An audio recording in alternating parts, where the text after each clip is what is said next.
بسم اللہ الرحمن الرحیم۔ دوستو، اگر آپ بھی سر کے بالوں کی وجہ سے پریشان ہیں، آپ کے بال زیادہ جھڑتے ہیں یا بال خوبصورت نہیں ہیں یا بالوں کے حوالے سے کوئی بھی آپ کا پرابلم ہے، کسی بھی طرح سے آپ پریشان ہیں، بالوں کے حوالے سے آپ کے سر کے بال کم ہیں یا بہت سارے اکثر ہماری جو فیمیلز ہیں، ہماری بہنیں ہیں، ان کے اندر وہ بہت زیادہ پریشان ہوتی ہیں، بہت ایسی چیزیں وہ استعمال کرتی ہیں کہ کہیں سے ہمارے بال جو ہے وہ ٹھیک ہو جائیں۔ تو میرے بھائیوں، آپ کو ایک وظیفہ بتاتا ہوں، اور جو بھی میری بہنیں یہ ویڈیو دیکھ رہی ہیں ان کو بھی ایک وظیفہ بتا رہا ہوں۔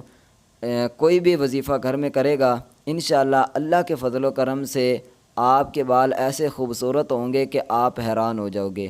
بہت ہی کمال کا وظیفہ ہے، زبردست، اور ہے بالکل آسان سا، اتنا مشکل وظیفہ نہیں ہے۔ تو آئیے اب چلتے ہیں وظیفے کی طرف۔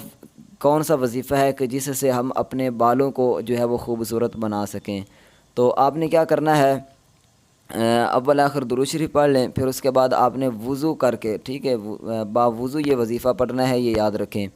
باوضو ہو کر آپ نے سورۃ لیل، ٹھیک ہے، بسم اللہ سے شروع کرنا ہے، بسم اللہ الرحمن الرحیم پڑھ کر آپ نے سورۃ اللیل کو پڑھنا ہے، واللیل اذا یغشی، ٹھیک ہے، یہ 30ویں پارے کے اندر آپ کو جو آخری قرآن پاک کا سپارہ ہے اس میں آپ کو مل جائے گی۔ آپ نے بسم اللہ الرحمن الرحیم پڑھا، سورۃ اللیل پڑھی، ٹھیک ہے، ایک مرتبہ ہو گیا، پھر دوبارہ بسم اللہ پڑھنا ہے، پھر سورۃ اللیل پڑھنا ہے۔ اسی طرح آپ نے 41 مرتبہ سورۃ اللیل پڑھ کر جو بھی آپ تیل استعمال کرتے ہیں اس تیل پر آپ نے جو ہے یہ دم کر دینا ہے، پھونک مار دینی ہے، ٹھیک ہے۔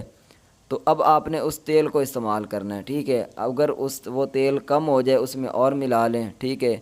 اگر یہ ڈیلی آپ روزانہ پڑھ کر دیں تو پھر تو کمال ہو جائے گا۔ اگر آپ روزانہ نہیں پڑھ سکتے تو ہفتے کے اندر پڑھ لیں، ایک دفعہ کم از کم، ٹھیک ہے۔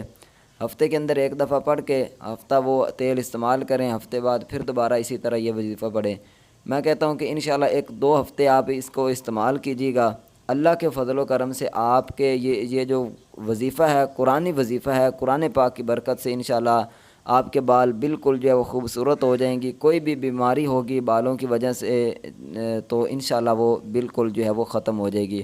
ایک چیز آپ نے نوٹ کرنی ہے، یہ یاد رکھیں کہ آپ نے جب بھی تیل استعمال کرنا ہے، مثال کے طور پر آپ نے اپنی ہتھیلی پر تیل جو ہے وہ لگایا، اپنے سر پر یا کہیں بھی آپ تیل لگانا چاہتے ہیں، ٹھیک ہے، آپ نے اپنی ہتھیلی پر تیل ڈالا، اب اس تیل کو آپ نے دوبارہ اس بوتل کے اندر نہیں ڈالنا، ٹھیک ہے۔ جو تیل آپ نے اپنی ہتھیلی پر ڈالی اس کو آپ نے لگانا ہے، جتنا استعمال کرنا ہے آپ اتنا ہی جو ہے وہ نکالیں، کیونکہ اگر دوبارہ اس میں جو ہے وہ ڈالو گے تو یہ ٹھیک نہیں ہے۔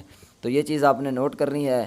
اور آخر میں پہلی ویڈیو میں یہ اہم بات آپ کو بتاتا چلوں کہ جتنی بھی یہ پریشانیاں ہیں، سب پریشانیوں کا حل ہے نماز کی پابندی کریں، گھر میں بھی نماز پڑھیں، اپنے گھر والوں کو بھی کہیں نماز کے حوالے سے، اور خود بھی نماز پڑھیں۔ اللہ تعالی ہم سب کا حامی و ناصر ہو، اور مزید انشاءاللہ اس طرح کی ویڈیو لے کر دوبارہ پھر حاضر ہوں گے۔